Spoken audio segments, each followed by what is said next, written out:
자, 오늘 이창용 한국은행 총재에 대해서 국무총리 후보설이 급부상하고 있다. 이런 이야기가 나오고 있어요. 그래서 국민의힘 출신 중진 의원들이 언급되고 또 그러다 보니까 홍준표 대구시장이 이재명에 대한 위정교사 부분에 대해서 많이 묵다 이가 고마해라 이런 소리까지 했어요. 그것 또한 제가 볼 때 지금 총리 후보로 거론된 후유증이 아닐까 그런 생각을 합니다. 자, 그런데 왜 이렇게 하느냐라는 부분에서 지금 대한민국의 이 경제팀이요 자자찬을 하고 있습니다. 자, 그래서 한국의 경제가 블록버스터급 성장을 했다. 그리고 자기들의 노력으로 부동산 위기 등을 막았다 등등 헛소리를 거듭하고 있고, 솔직히 말하면 저런 자들로 아부하고 현실을 갖다가 냉정하게 바라보지 못하는 자들로 한국이 다가오고 있는 거대한 경제위기 저성장의 파도를 넘을 수 있겠나 지극히 많은 회의가 나오고 있어요.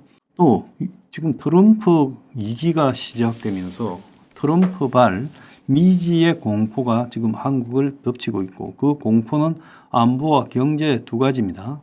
그런데 이 안보 부분도 심각하지만은 트럼프발 경제에 대한 공포, 즉 관세를 올리고 환율이 폭등을 하고 고금리가 시작되고 또 한국의 수출 대기업들에 대한 불이익이 시작되면서 한국 경제가 미국발 IMF급 경제 위기로 빠져드는 것이 아니냐, 또 이것과 관련해서 부동산 가계부채가 금융위기로 터지는 것 아니냐, 이런 이야기들이 많이 나오고 있어요.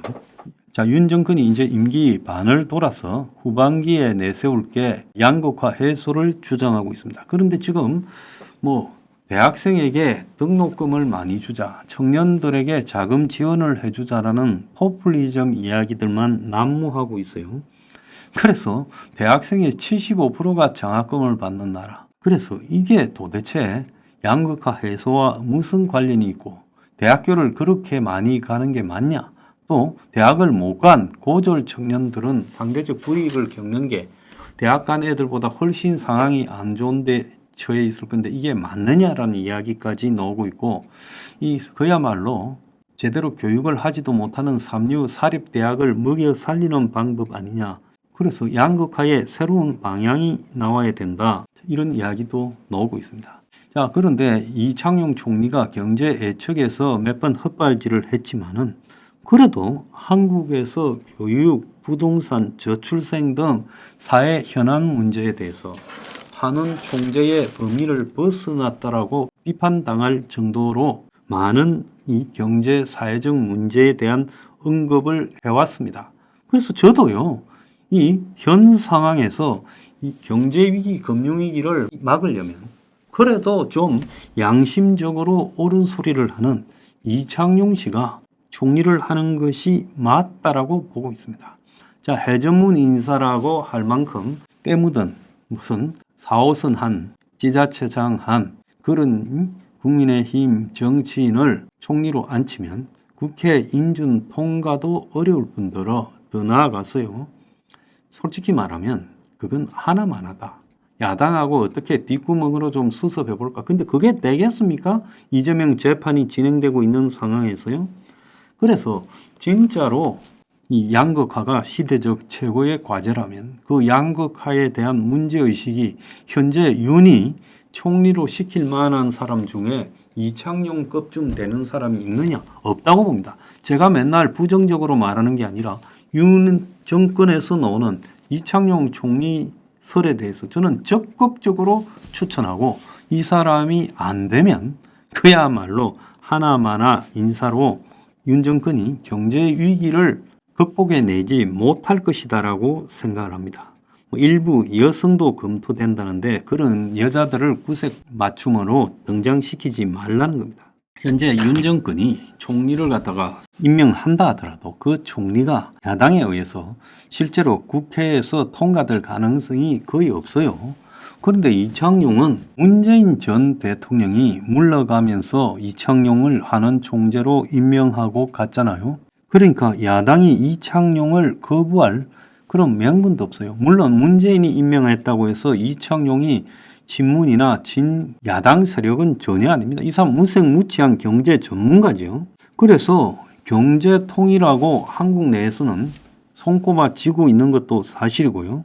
그래서 트럼프발 이 불확실성이 경제에 미치는 영향이 내년 초부터 그야말로 미지의 공포로 다가오는데, 이 과정에서 이창용만큼 되는 이 경제 전문가가 이 정권에 있느냐, 또 경제 전문가라고는 이 정권의 사람들 중에 기획재정부 장관 부총리를 했고 금감원장 금융위원장 그리고 무슨 용산의 경제수석한 사람 중에 경제에 관해서 제정신 박힌 소리 하는 사람이 있습니까? 저는 한 명도 없다고 보고 있습니다. 현 정권이 그래도 후보 중에 이창용이라는 사람을 언급해서 언론 취재 결과 나오고 있는 걸로 보면 완전히 정신줄은 놓지 않았구나 생각을 해요. 지금 앞으로 다가올 이 경제에 대한 엄청난 외부 파고와 또 내수와 수출이 무너지고 저성장으로 들어가고 가계부채가 터지려고 하는 현 상황에서 이 모든 것을 이해할 수 있는 사람이 총리를 맡아서 경제 부처에 대한 인성까지 영향을 주고, 그래서 예스맨들 지금 경제가 잘 돌아간다고 자아자찬하고 허구한 날 거짓말로 일관해온 이 경제 관료들을 이참에 정리하고 이창용 총리가 그나마 좀 상식이 있는 자들을 경제 관료로 추천해서 임명하는 게 낫다고 보고 있어요. 이 사람은 아시아개발은행 수석 이코노미스트를 했고 한국인으로서는 처음으로 IMF 고위직, 즉 국장급에 있었고 해외 경제기관에서 근무도 했고 미국의 하버드 대학원의 경제학 박사 아니에요? 그러면 이 사람도 몇 번 헛발질을 했지만은 그래도 이분이요, 한국의 교육, 부동산, 저출생 등에 대한 사회 현안을 하는 보고서나 강연 등을 통해서 소신껏 말하고 한국의 부동산 부채에 대해서도 지적을 했어요. 초저출생과 급속한 고령화로 인한 성장 잠재력 약화에 대해서 구조개혁이 시급하고, 또 주택 문제에 대해서도 다양한 주택금융이 도입돼야 되고 선분양 제도가 전부 레버리지를 통해서 부동산 로또를 만들고 있어서 이걸 극복해야 나라 구조가 흔들리지 않는다라고 말을 했고, 강남의 일부 지역에 과도한 입시 열기를 거론하며 강남 지역 입학생의 비율이 학령 인구 비율의 일정 수준을 넘지 않도록 조정할 필요도 있다. 그래서 사교육이 전국으로 분산되고 대학의 다양성을 확보할 수 있다라고도 언급했어요. 한국의 고위직 중에 누가 이런 말이라도 하는 사람이 있습니까? 이 한국은행이라는 게 굉장히 교만하고 근엄해가지고, 그래서 그 조직 문화를 가지고 하는 사찰, 즉 하는사라는 별칭까지 있었는데 거기서 이창용이 매우 적극적이고 파격적인 대사회적 발언을 했다는 겁니다.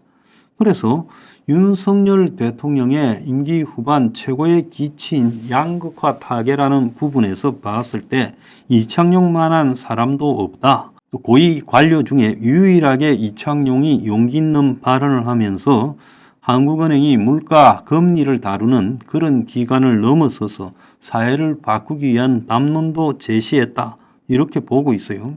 문재인이 임명하고 가는 사람이었고 당시에 새 대통령 윤석열과 협의했냐 협의 안 했냐 논란도 들었고, 또 윤측은 협의 절차가 없었다고 반발까지 했잖아요. 그런데 나중에 이창용이 인사청문회를 할 때 여야가 충돌조차 하지 않고 정책 질의가 줄을 이루며 잘 마무리됐어요. 그래서 여권 핵심 관계자는 이창용에 대해서 검증에도 문제가 없다라고 지금 그렇게 말을 하고 있습니다.